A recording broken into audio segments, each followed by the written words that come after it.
Assalamualaikum warahmatullahi wabarakatuh. USM News kembali hadir menjumpai Anda. Beragam informasi menarik akan kami sajikan untuk Anda selama 30 menit ke depan. Bersama saya Pandu Chandra dan berikut USM News selengkapnya.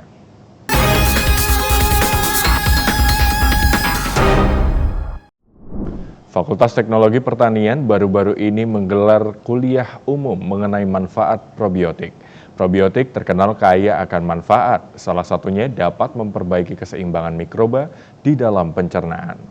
Probiotik dikenal memiliki banyak manfaat, salah satunya meningkatkan kesehatan pencernaan. Untuk itu, Fakultas Teknologi Pertanian Universitas Semarang baru-baru ini menggelar kuliah umum dengan mengusung tema probiotik bagi kesehatan manusia. Acara yang digelar di Gedung V USM itu turut dihadiri ratusan mahasiswa. Selain itu, kehadiran dosen Fakultas Pertanian Universitas Riau, Profesor Insinyur Usman Pato MSc PhD, sebagai narasumber turut menjadi daya tarik acara tersebut. Dekan FTP USM Profesor Dr. Insinyur Haslina MSI menyatakan bahwa kuliah umum menjadi sarana dalam membagikan informasi pada masyarakat dan mahasiswa mengenai banyaknya manfaat yang ada dalam probiotik.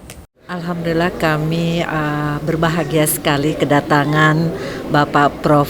Usman Pato dari Fakultas Teknologi Pertanian Universitas Riau.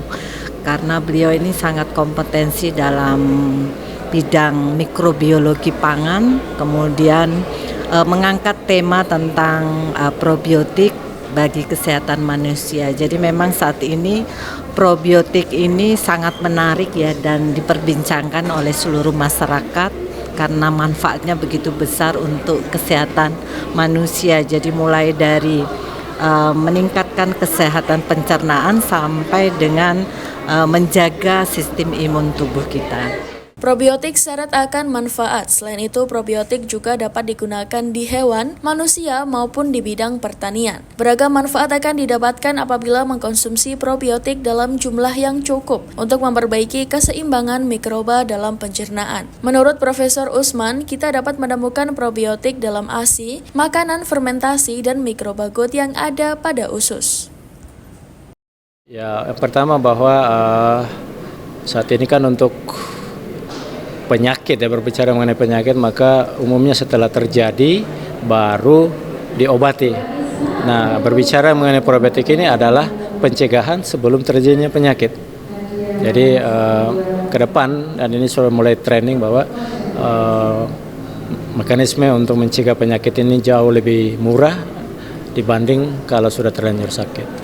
Makan tidak hanya untuk pemuasan mulut dan kenyang, tapi sudah mengarah kepada bagaimana perbaikan kesehatan kita supaya tetap bugar. Kalau memungkinkan ya kita konsumsi Yakult apakah harian atau secara frekuensi 2 atau 3 hari sekali supaya tetap menjaga keseimbangan mikroba yang ada dalam saluran pencernaan kita didominasi oleh bakteri baik. Kalau didominasi oleh bakteri baik, maka kesehatan usus menjadi tetap sehat dan keseluruhan tubuh kita akan menjadi sehat. Dalam mendukung jiwa wirausaha agar terus berkembang, Fakultas Ekonomi Universitas Semarang menggelar kuliah umum bertajuk Potensi Kreatif dalam Berwirausaha dan Pengembangan Bisnis. Mengusung tema meningkatkan potensi kreatif dalam berwirausaha dan pengembangan bisnis, sebanyak 310 mahasiswa Fakultas Ekonomi Universitas Semarang mengikuti gelaran kuliah umum kewirausahaan. Acara yang berlangsung Rabu lalu di Auditorium Insinyur Wijatmoko USM itu turut menghadirkan sejumlah narasumber yang berkompeten di bidangnya. Di antaranya Ketua Kamar Dagang dan Industri atau Kadin Kota Semarang, Haji Arnas Agung Andra Rasmara SEMM, Owner Kopi 57 Mirza Firdaus, Direktur BPR Arta Surya Barokah Dr. Sukamto SEMSI, kemudian dihadiri oleh Wakil Dekan Bidang Akademik dan Kemahasiswaan FE, Teguh Arif Yantoro SEMM beserta jajarannya. Wakil Dekan Bidang Akademik dan Kemahasiswaan FE, Teguh Arif Yantoro SEMM mengungkapkan, kegiatan ini bertujuan membekali mahasiswa dengan soft skill yang diperlukan untuk bersaing di dunia bisnis. Jadi kita mengadakan kegiatan kuliah umum dengan tema meningkatkan potensi kreatif dalam berwirausaha dan pengembangan bisnis. Jadi tujuan acara ini adalah agar mahasiswa bisa semakin menambah wawasan terkait dengan soft skill gitu ya. Karena dengan hanya hard skill saja itu belum cukup.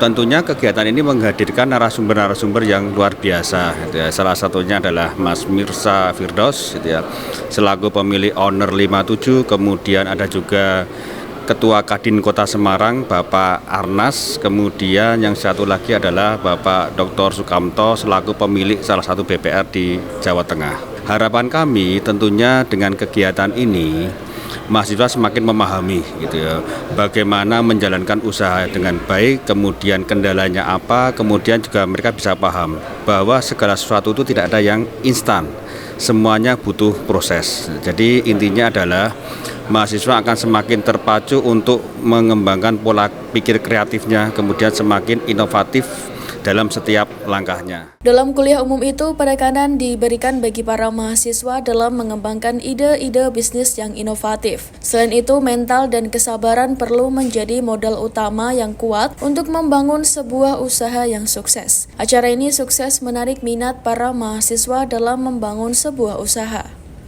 Sebenarnya kalau dari saya sih artinya malah jadi belajar lagi ya. Walaupun saya ikutan untuk memberikan materi, tapi sebenarnya dari saya saat memberikan materi jadi belajar lagi. Jadi hal-hal yang awalnya saya lupa jadi ingat lagi. Jadi artinya ini acara yang sangat bagus, positif, yaitu bermanfaat bahkan bagi diri saya sendiri untuk mengingat lagi bagaimana menjadi bisnis ya, atau bagaimana caranya agar membangun mental bisnis yang baik. Dan juga dengan acara ini saya harapkan banget buat teman-teman mahasiswa dari teman-teman USM bisa mengambil manfaat dari acara ini ya. Semoga bisa bermanfaat nantinya ke depan dan tentunya untuk masa depan teman-teman semuanya gitu. Bahkan mungkin malah nanti saya yang banyak belajar sama teman-teman semuanya. Lomba Galang 18 atau Laga Delas Inisiator 2024 sukses digelar. Lomba kepramukaan yang diikuti 25 SMP sekota Semarang ini menjadi momentum untuk menyalurkan kreativitas para siswa.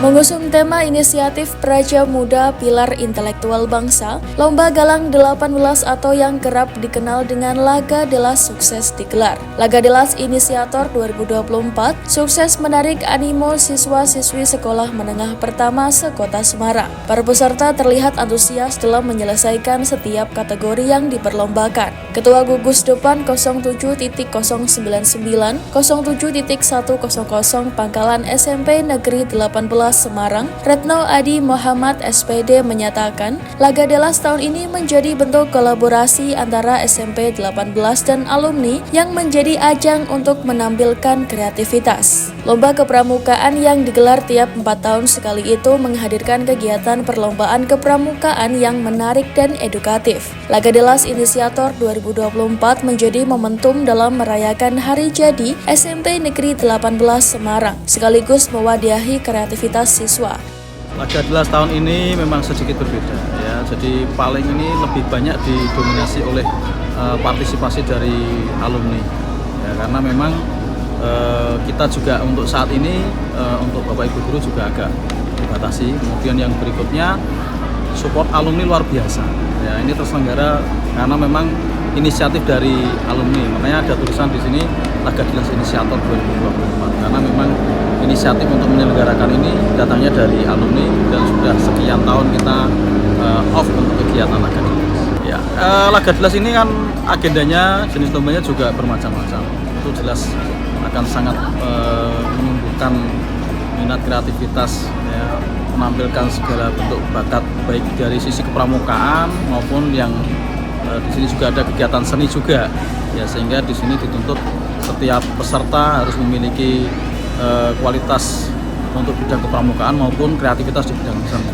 Dalam lomba kepramukaan yang merupakan kolaborasi antara SMP Negeri 18 Semarang dan Ikatan Keluarga Alumni Elang Lili ini turut mengusung 8 mata lomba. Panitia Laga Delas 2024 Syabila mengungkapkan konsep inisiator yang diusung diharapkan mampu membangun pramuka lebih modern dan menciptakan pembaharuan pengetahuan baik di bidang kepramukaan maupun aspek kehidupan lainnya untuk memperkokoh pilar intelektual bangsa Indonesia. Sesuai dengan namanya, Laga Delas Inisiator.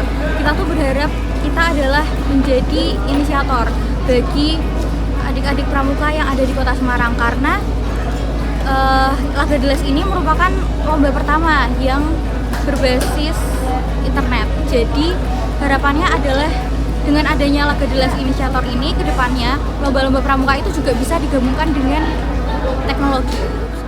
Adapun juara dalam perlombaan itu kategori Tergiat Putra SMP Negeri 21 Semarang, Tergiat Putri SMP Negeri 5 Semarang, Best Supporter SMP Negeri 15 Semarang, Juara Favorit SMP Negeri 15 Semarang, dan tampil sebagai juara umum Pangkalan SMP Negeri 21 Semarang. Dalam rangka mendukung kualitas dan kompetensi lulusan yang sesuai dengan kebutuhan industri, SMK Terang Bangsa menggelar kunjungan industri ke beberapa institusi penyedia layanan broadcasting dan pendidikan multimedia. Para siswa dikenalkan mengenai perkembangan dunia penyiaran saat ini.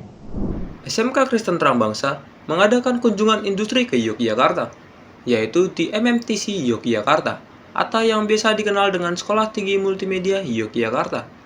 Selain itu, SMK Kristen Terang Bangsa juga mengunjungi TVRI Yogyakarta agar siswa-siswi SMK Kristen Terang Bangsa mendapat ilmu baru yang bisa digunakan di masa yang akan datang. Oke, jadi era digital ini memang era yang tidak bisa kita hindarkan ya. Jadi sebagaimana juga arahan Presiden Joko Widodo untuk era digital, perkembangan digital sangat pesat ya adik-adik ya. Jadi yang harus kalian penuhi adalah memiliki kompetensi terkait penguasaan teknologi terbaru, termasuk AI. Jadi AI ini memang memiliki, selain memiliki banyak manfaat, juga ada beberapa hal yang harus kalian perhatikan karena terkait dengan human dan penguasaan teknologi yang harus kalian kuasai untuk mengembangkan kompetensi yang kalian miliki, terutama selama kalian sekolah di SMK Kristen Terang Bangsa. Kemudian selain itu yang harus kalian miliki adalah kekuatan mental. Jadi kalian harus memperhatikan mental health kalian juga, terutama pada saat nanti kalian masuk ke industri kreatif maupun industri media, karena bagaimanapun itu menjadi dasar bagi kalian. Selain penguasaan teknologi, tapi kalian juga harus memperhatikan kesehatan mental kalian, terutama dalam menghadapi tantangan di masa yang akan datang. Era digital saat ini memang era yang tidak bisa kita hindari. Perkembangan digital sangatlah pesat, jadi kita harus memiliki penguasaan teknologi yang sedang berkembang. Selain penguasaan teknologi, kita juga harus menjaga kesehatan mental kita saat kita memasuki industri kreatif maupun industri media. Jadi untuk kunjungan hari ini mungkin juga terlihat antusias ya untuk anak-anak yang juga pengen tahu tentang TVRI Yogyakarta pada umumnya, dan saya juga sudah menjelaskan terkait TVRI Yogyakarta, di mana eksistensi TVRI Yogyakarta sampai saat ini masih ada dan masih eksis sampai saat ini. Kemudian untuk antusiasme anak-anak kunjungan pada hari ini terbukti mereka juga cukup bisa memperhatikan apa yang menjadi penjelasan saya, dan mungkin ada beberapa pertanyaan yang diajukan oleh anak-anak ataupun siswa yang melakukan kunjungan industri pada siang hari ini. Kunjungan yang dilakukan di TVRI Yogyakarta terlihat sangat antusias. Siswa-siswi SMK Kristen Terang Bangsa tampak aktif dan ingin mengetahui tentang segala hal yang ada di TVRI Yogyakarta. Kesan dan pesan terutama tentang kunjungan pada hari ini overall menarik dan juga seru banget, bisa ngikutin dari awal dan pun juga bisa juga nambah banyak banget pengalaman juga ngelihat dari bagaimana cara kerja di studio, cara kerja operasional di televisi itu seperti apa, dan aku belajar banyak banget juga, dan pun kedepannya aku mau kembangin pun juga khususnya ketika aku bekerja di televisi, tentunya di program atau apapun itu yang berkaitan dengan siaran atau televisi seperti itu, aku mau kembangin lagi lebih dalam lagi dalam segi bidang kameramen pun juga seperti public speaking dan pun sebagainya. Itu aja. Seorang pedagang mie ayam di Kudus, Jawa Tengah nekat membakar mobil milik ketua RT. Pelaku mengaku kesal lantaran gerobaknya yang sering dirusak orang tak pernah digubris ketua RT. Inilah video amatir warga sesaat mobil milik K, 54 tahun, seorang ketua RT di Desa Sadang, Jekulo Kudus, hangus terbakar. Usut punya usut, pelaku pembakar mobil milik Pak RT merupakan warganya sendiri, yakni W, 49 tahun, seorang pedagang mie ayam yang kesal lantaran Pak RT tak pernah menanggapi laporan tentang gerobaknya yang sering dirusak orang tak dikenal. Kapolres Kudus AKBP Roni Bonik menjelaskan, kejadian bermula dari pelaku yang sakit hati laporannya tak digubris. Kemudian setelah pulang berjualan mie ayam, menghampiri rumah korban sembari membawa gas LPG 3 kg, celana serta 1 botol Pertalite. Pelaku kemudian membuka regulator gas, lalu menuangkan Pertalite ke celana, kemudian membakarnya dan mengakibatkan mobil terbakar. Usai membakar mobil Pak RT, pelaku W sempat kabur hingga Kabupaten Grobogan. Setelah diketahui keberadaannya, pelaku kini telah diamankan oleh aparat kepolisian Kudus. RT ya, ketua RT, kemudian si pelaku ini sering mengadukan bahwa dia katanya gerobaknya itu sering dirusakin, sering ini dia melapor ke ketua RT namun tidak direspon oleh ketua RT, sehingga akhirnya korban ini pelaku ini sakit hati sehingga melakukan pembakaran terhadap KBM dari si korban. W ini setelah berjualan mie ayam keliling, kemudian W ini membeli Pertalite yang dimasukkan di dalam botol, ya. Kemudian saudara W ini membawa celana panjang yang biasa dia gunakan, dibawa sama dia di tenteng. Kemudian juga membawa gas LPG 3 kilo ini ke rumah si korban ini. Kemudian celana ini diikat di dalam gas LPG ini. Kemudian regulatornya dilepas sehingga mengeluarkanlah gas. Kemudian setelah itu celana ini disirami Pertalite yang sudah dibeli oleh si pelaku ini. Kemudian si pelaku membakar celana tersebut sehingga terjadilah pembakaran terhadap mobil atau KBM Avanza milik si korban tadi, sehingga mengakibatkan korban mengalami kerugian atas hal yang dilakukan oleh si pelaku ini. Ketika saya sendiri, orang saya sakit hati, saya gemar sekali, tidak ada batasnya. Jadi saya terus terang saya ini sakit hati Pak. Urusan keluarga mulai terus disadar sampai punya anak 3, tidak ada kebaikan saya. Atas perbuatannya kini pelaku W dijerat dengan pasal 187 KUHP tentang pengerusakan barang mobil dengan sengaja dengan ancaman hukuman 12 tahun penjara.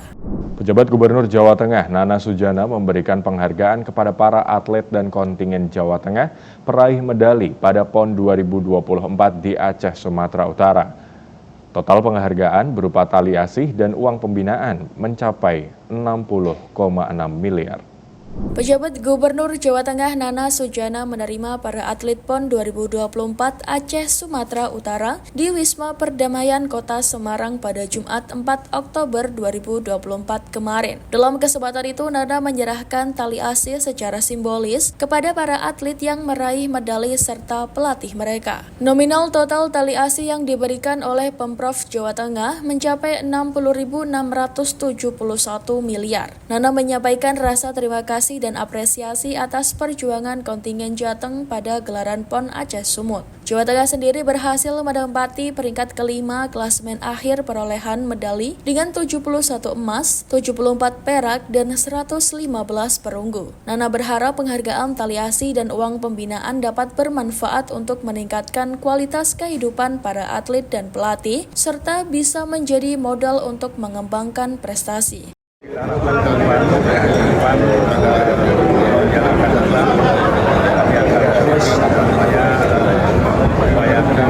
Meningkatkan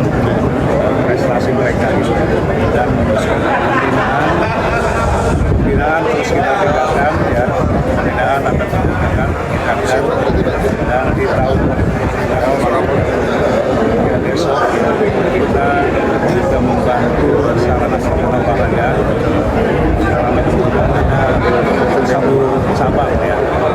Hari ini yang ganti sarana olahraga yang sudah lama dan insya Allah Selain penghargaan bagi atlet dan pelatih, Pemprov Jateng juga memberikan penghargaan kepada cabang olahraga peraih juara umum, yakni bulu tangkis, para layang, sepak takraw, dan woodball. Pelatih sekaligus pengurus Pemprov Fasi para layang Jawa Tengah, Dian Listiorini, menyampaikan rasa terima kasihnya atas apresiasi dari pemerintah Jawa Tengah. Ia berharap dengan taliasi ini, para atlet, pelatih, dan pengurus tetap bersinergi dan berlatih capaian yang lebih tinggi lagi. Dan harapannya kepada seluruh tim para layang dari ofisial, dari atlet terutama dan juga pelatih tetap bersinergi dan tetap berlatih untuk capaian yang lebih tinggi lagi. Karena PON itu bukan akhir dari segalanya, bagi kami ini adalah awal dari perubahan kami di para layang untuk menjadi juara umum terus. Terima kasih. Mbak, kunci sukses kemarin jadi juara umum apa? Kunci sukses itu adalah pertama disiplin, yang pertama disiplin, yang kedua itu tekun berlatih, dan ketiga berdoa, dan jangan lupa jangan menggampangkan kelebihan orang lain. Jangan menggampangkan terhadap situasi yang sekiranya bisa dilakukan, tetapi optimis dan juga tetap berlatih, tetap melakukan yang terbaik untuk tim. Logistik bilik suara untuk pelaksanaan pemilihan kepala daerah serentak 2024 mulai berdatangan di gudang logistik Komisi Pemilihan Umum Kabupaten Jepara, Jawa Tengah. Total kebutuhan bilik suara di Kabupaten Jepara pada pilkada mendatang sebanyak 6.972 bilik suara.